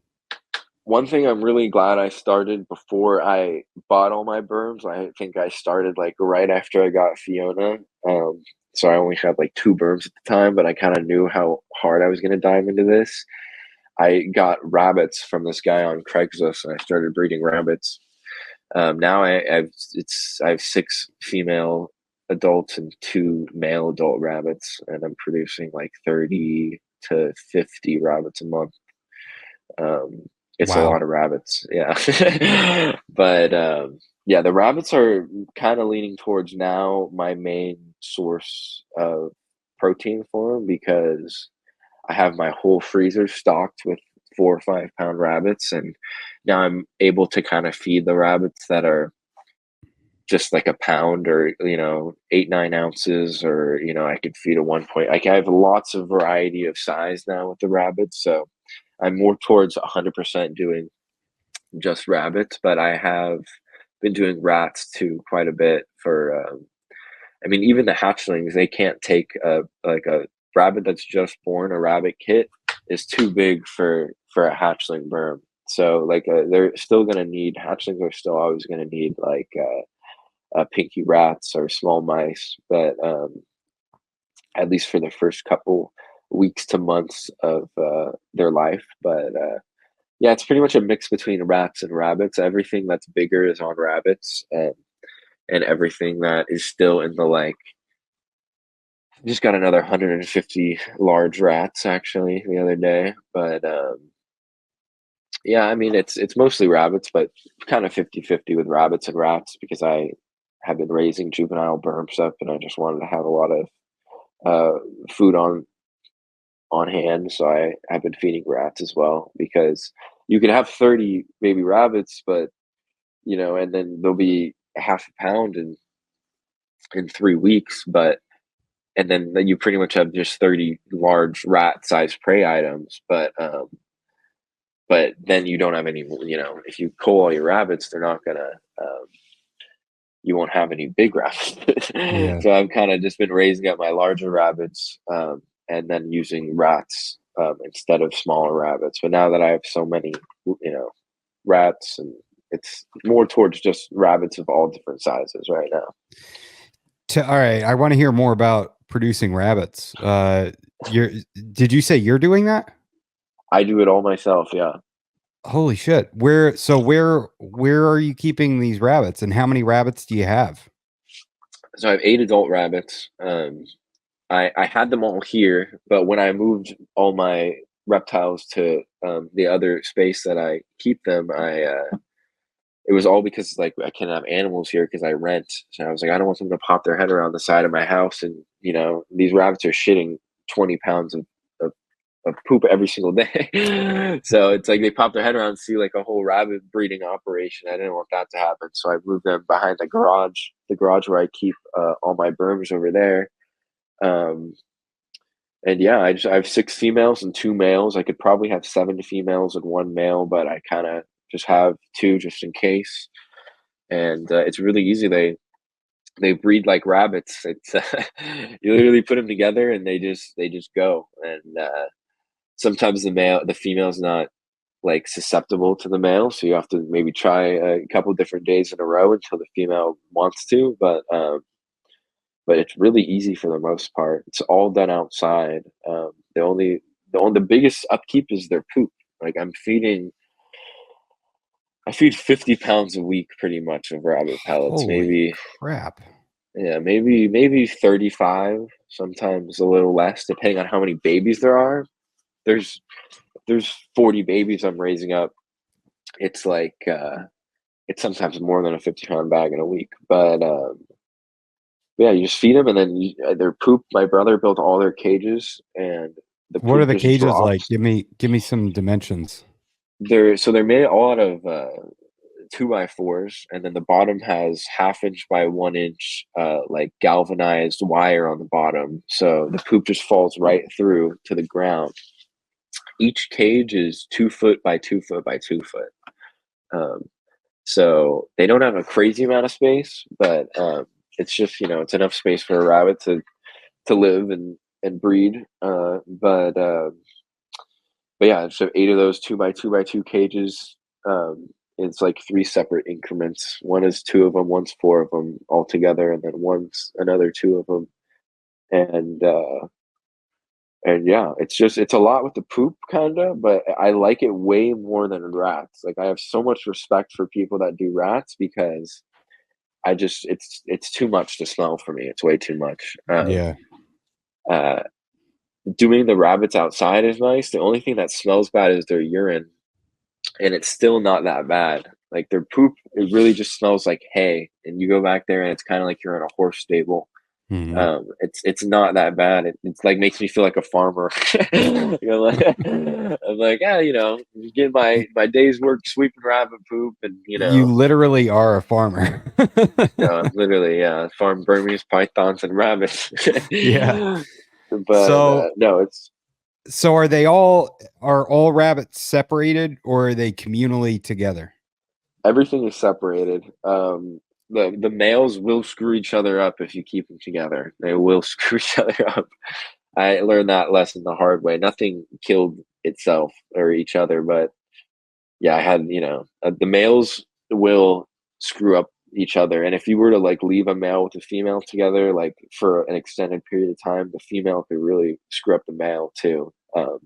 So I have everything separated. The babies, like, you could raise babies together and they'll get to 4 or 5 pounds together and they'll be fine, even until they are the size of an adult rabbit, pretty much. But anything that's not like siblings, and even then, once they get to that 3 pound, 4 pound weight, you want to separate your males from your females because it doesn't really matter if they're brothers and sisters.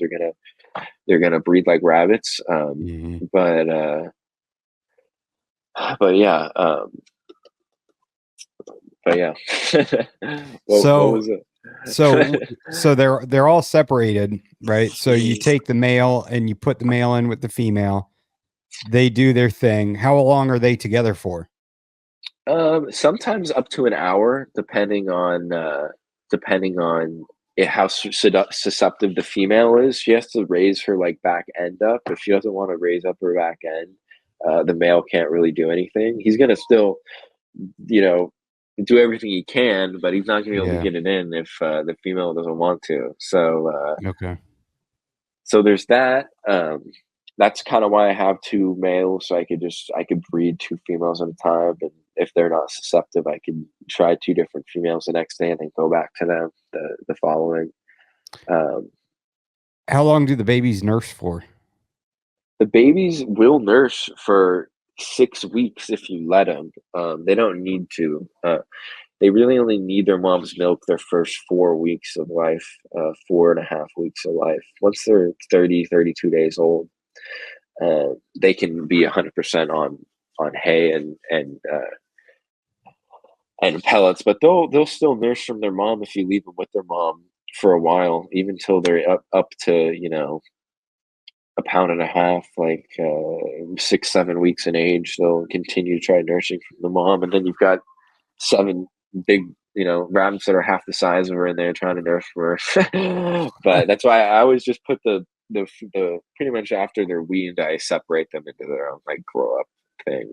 I'm thinking about Y- building two more things right now for grow up rabbits Yeah, I was just because gonna say, so they each have their own 2x2, and then where do the grow outs go? Are they just living I with one of the moms? I just have another 2 by 2 that I just have empty, without a female in there. And if I could put like 10 of them in there, and they can all get up to like maybe like 3 pounds before I need to start taking some out. And even then, like, they could, but it's just like they're all kind of not on top of each other, but there's not too much space in there for them. They're all kind of just, it's like full of rabbits, just all standing next to each other. And they have enough food to eat and water to drink, but I want to build 2 things that are like 4 feet in length, 2 feet in depth. because just to give them more space to grow. Because at this point, I'm kind of trying to mostly dispatch my smaller stuff to keep for smaller stuff, and just raise up even bigger stuff. Because my biggest rabbits right now that I have for food are only like 5 pounds. Not that I need much bigger than that. You know, even if it burns 150 pounds, 5 pounds is a big enough rabbit for it. But I would like to have a couple that are like in the 7-8 pound range, just so I have some extra big stuff. So I just want to maybe make some enclosures for enough size for 7 or 8 females to get up to that 8 pound and all stay together, and it's not too much. But it is a little it's a little unmanaged sometimes back there with the like right now I have a bunch of rabbits in with a mom, and then I have those ones in the grow up. One is like full. I gotta just move stuff around and figure it out and feed stuff and build some more stuff. Honestly, make some more space. Does everything grow really well around where all their droppings are, or is it like the opposite? It's actually on concrete right there where all their Oh, okay. droppings. I have it just on concrete, so I could sweep it up really easily. But And you have family it's a that's cool with this? yeah, it's my parents. It's my parents that Oh, I okay. have. Yeah, and Your yeah, it was parents are kind of saints. no. I mean, I would not have any of this stuff if it wasn't for them for a lot of reasons. But my dad, I've had them there since last July. My dad hasn't stepped foot in that side of the garage one time. Wow. He supports me, but he does not like the snakes at all. He doesn't want to look at them. Like that's kind of how I am with spiders. I'm not gonna lie. It's like spider season right now. We've got all these giant garden spiders making spider webs all over the place. And you like almost walk into this big garden spider, it scares the shit out of me. So I Yeah. kind of, I can kind of understand. I'm not a big spider guy, but my mom is really supportive, and she's very she'll hold the snakes, do whatever. But she uses the poop as fertilizer. I mean, it's scattered through everything now. But I was thinking about like trying to sell some of it as fertilizer, because I saw like 10-pound bags of it were selling on Craigslist. Someone was selling it for like $20. I was like, I should try to do that. It makes really, really good fertilizer. Yeah. The rabbit poop. How do you dispatch them? I am kind of old school with it. There's this thing online called a hopper popper that I was trying to get, but the company like went out of business. How And could they with a basically, name like that? I know, like it's a good product. I guess there's just not enough farmers, but paper blowing. But I basically do something that's called the broomstick method. You take the rabbit, and it's just chilling. It's fine. It's hopping around. It never knows anything that happens. And you put a stick behind its neck, and you don't have any pressure on it. But like right as soon as you put pressure down on it, and you're holding the rabbit's head and neck down on the ground, you yank up on its legs, and it just immediately lights are out. Not that that's funny, but yeah, that was the hardest part, and it still is the hardest part of breeding rabbits, because sometimes you have an animal and it's the size of a fucking cat, and it's like, Jesus, I'm Ugh. about to take the life away from this animal. And it was very hard for me at first, but I breed New Zealand rabbits. More than 90% of them in the country are produced for meat. There's farms with thousands of these animals that are people like you and me eat. And I've never eaten any of my rabbits, but I've tasted rabbit before, and rabbit tastes good, and at the end of the day, it's just farming. It's not much different than a rat, or a pig, or a horse, or a cow. Not a horse, or a pig, or a cow. So it's not Or different a than any dog other. or a cat. It's true. Yeah, no, that is the hardest part about it, is because it's like a dog or a cat, pretty much. But it's really not any different than I think a pig is actually much smarter than a rabbit, from what I've Yeah. heard. Yeah. So whatever way you look at it, you are kind of taking a life away from another animal, which is hard for me. But now I've kind of just become desensitized to it a little bit. It's maybe not the best word to use, but yeah, it's just kind of what I have to do. My bill on I'm spending like $80 a month on rabbit food compared to $500 or $600 a month that I'd probably be spending on feeders. So it's just Yeah. financially for me, it makes a lot more sense. I've been wanting to try it for years just for the meat, because I got a family of four, so we go through a lot of chicken and beef and stuff like that. And I've thought like, man, I could get organic rabbit food and have organic rabbit meat, for Yeah, human consumption. But now totally. I'm starting to think about it for feeders too, so Yeah. it seems like they reproduce like crazy. They reproduce like crazy. It's a little tougher right now because it's warm, and the females don't really want to go when it's warm. Interesting. But yeah, it's it's super easy. Honestly, it just takes a little more space than rats would take. But yeah, that's one nice thing too. I personally haven't skinned and bled and gotten the meat from one of my rabbits yet. My brother actually wants to.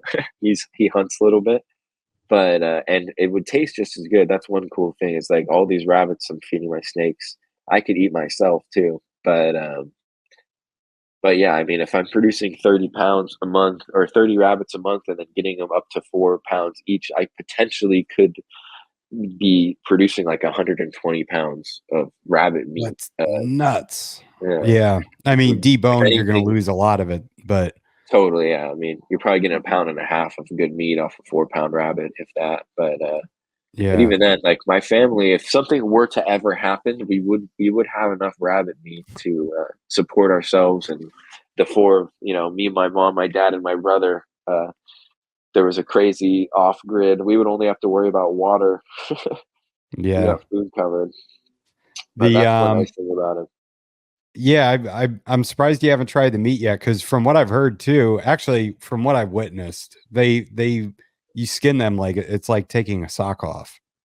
I mean, Yeah. not to be too graphic, but there's not a lot holding their skin on. It just comes right No. off. Yeah, it's like a glove comes off from what I've seen. Yeah. Yeah, you'll But have I mean, to the only reason sorry. I have You'll to, have to no, you're fine. you'll have to give that a shot and let me know. Oh, I will. Yeah, the only reason I haven't done it is just because I'm, everything I feed to my animals still. But it's definitely something I want to try at some point. Yeah. That's wild. That's a good I've thought about doing quail too as a food source for animals. I've Yeah, thought about doing quail and rabbits, and I just haven't gotten to it yet. But I have the space. Like I said, I'm on a half acre, so I could definitely put some rabbit cages in. yeah, you should, man. I mean, that's definitely my dream is to have like a half an acre of land or an acre of land and just be able to do whatever you want on it, pretty much. So, Yeah. you don't raise any birds of prey? You don't raise quail or anything? Not birds of No. prey. Any Foul. what's the word? Foul prey? There we Yeah. go. Foul prey. Yeah, my snakes haven't really gone. I had baby chicks at one point, but they didn't really like them too much, so I haven't really Mm. gone to quail or chickens or anything. I have one jungle carpet that will only eat quail.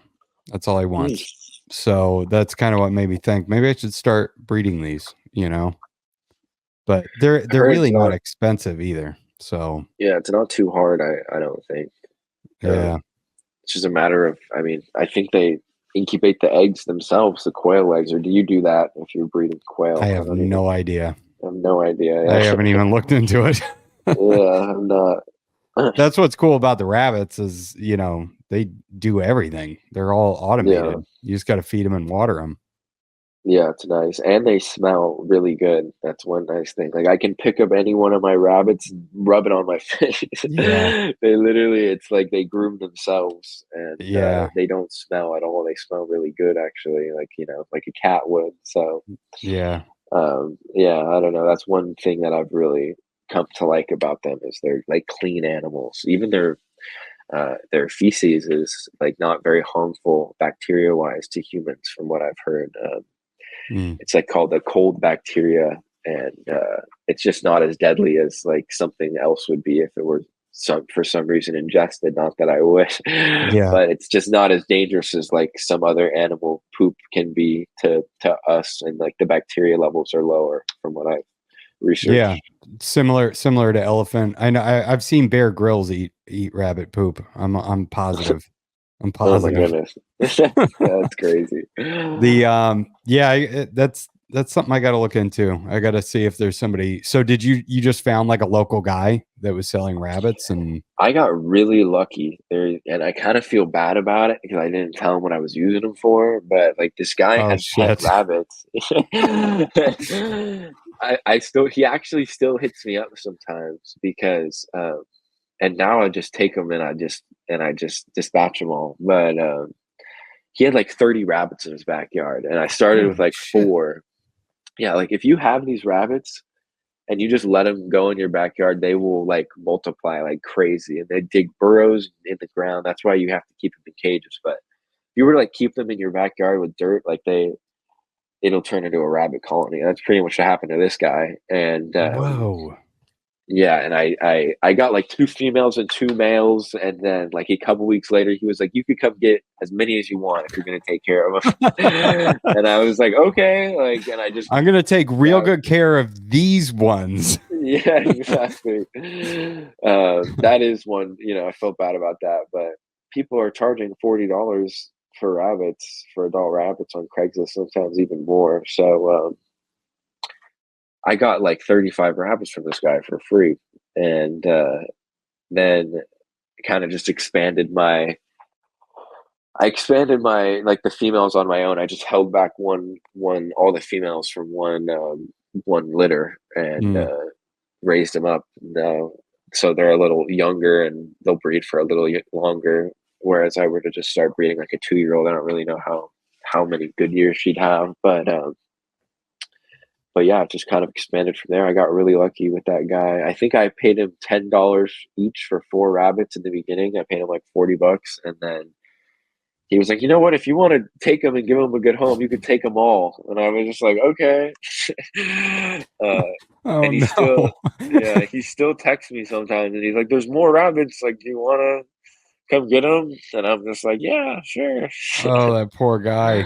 Yeah, but it's just But kind where of does he think that they're going? I mean, does he think you're just a hoarder I with think like he thinks I'm like reselling them or something as pets or okay. something. I don't really know.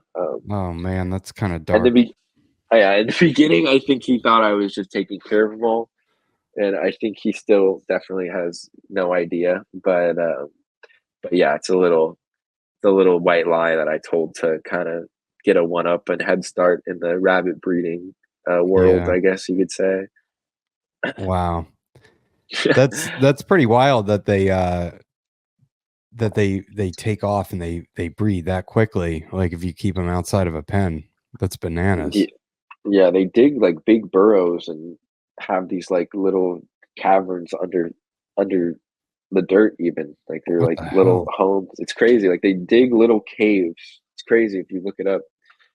Um, and yeah, they have like all like little it's like a little system, like an ant colony down there, but it's rabbits. It's crazy what they can do to your yard, and Man. how quickly they'll reproduce. And you won't be able to get them unless you like hire an exterminator, because you have like all these tunnels of rabbit tunnels and caves in your Dang. backyard, that if you're trying to grab a rabbit, she'll just run into the thing. Like I remember I'd be at that guy's house trying to get rabbits, and they would all just go and hide, and we wouldn't be able Mm. to get any because they'd be like down under the ground, and they only come out when they're not scared. So So is that like I mean it sounds like they're potentially an invasive species, right? I mean they can definitely be an invasive species. I'm not 100% sure on I mean that. not at your house, but at his house it sounds like they are. They Yeah, they could definitely turn into invasive species, and I mean they may be an invasive species. Definitely not New Zealand rabbits, but there are other rabbits in Palos Verdes that I see quite a bit. And I mean, where there are predators, though, I feel like they probably have quite a few predators rabbits, so that Yeah. probably keeps that population down. But yeah, they reproduce quick, and if there's not anything to get them, there are going to be a lot of rabbits. Yeah. There's We not had somebody that. chickens once before, and the bobcats just decimated our chickens. Like we ended up giving up. They just Oh went my goodness! through. They went through like I think we had like 20 chickens, and they just every time we'd grow them up and move them out. And I mean I built 2 fences, and they would jump over a 5-foot fence with a chicken in their mouth. So Oh my god! yeah, we just ended up giving up. So if I do the rabbits, I'm gonna have to build some sturdy cages that they can't get into. Yeah, I would say so. I mean, chicken wire should do it, like as long as they're Yeah, fully enclosed. But yeah, I've seen some really nice rabbit setups. I mean, it would almost be nicer to like have it in a barn, but I don't know. You don't need too much. You could spend $100 to build 4 enclosures pretty easily if you wanted to. yeah. And I honestly, I don't think I'd need more than probably 3 females and a male. I mean, definitely for feeding my animals, but and then if I get supplemental meat off of it for the family, that's cool. Yeah, you probably wouldn't. I just kind of, well, I like to do everything big and like just have everything.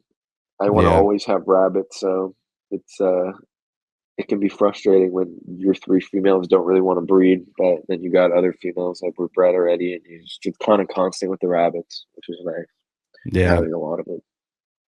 yeah. The smell of rats is disgusting. I have to hold my like I don't breathe through my nose when I'm thawing out rats. I mean, sometimes they're so nasty. Yeah, it gets They're it gets bad. ugh. I would buy like 200 live rats at a time and put them in like this big bin, and you drive them in the car for 30 minutes, which was a terrible idea. I mean, I'll never do anything like this again. But you've got like 200 rats in your car in a bin, and then by the time you get back home, like they're all just covered in urine and feces because you had them in too small of a bin for that many rats. And ugh, it's just then you've got all your feeders are covered in rat shit and piss, and yeah, not. Yeah. Then you have to dispatch all those rats yourself. It's just annoying. I think I would Much probably better. go the CO2 route. Isn't that what a lot of people Yeah, use is CO2? that is, yeah, the CO2 chamber method. That's the guy I buy those from. That's what he does now, but at the time he didn't. I literally would like take the rats and like just pop them. Like I just throw them on the ground like once really hard. It's probably terrible, but I don't know. That was the best way I found to just like take the Yeah. lights out of them instantly. Um, but yeah, rats are messy. They can be messy. Yeah. Yeah, if I do the rabbits, I'll probably do the CO2. I don't know if I could do the broom method or not.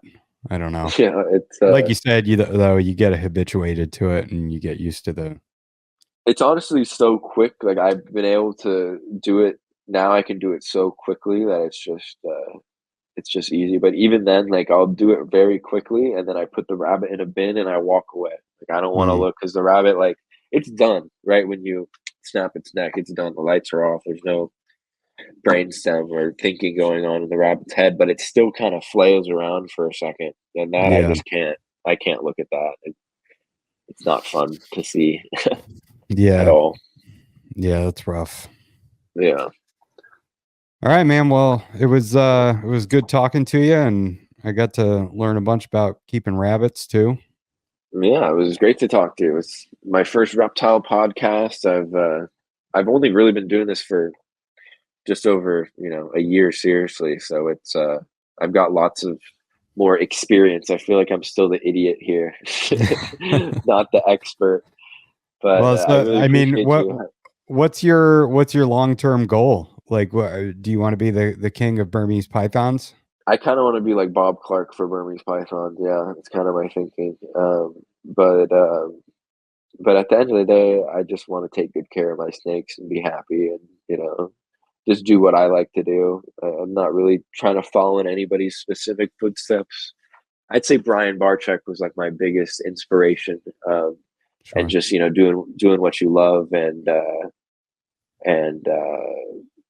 I work and it doesn't feel like I'm working, even if I'm, knee deep in a 3-pound berm shit and I'm, cleaning everything and I'm sweating and I've got urates cracking and, I'm still not working. I'm still having fun. So, whatever keeps, whatever I'm doing and being happy is kind of just what I want to do. But I would love to like further the Burmese python market and, to make some really cool stuff and just give good customer service to people and make this snake the most popular snake in the United States. Let's do that.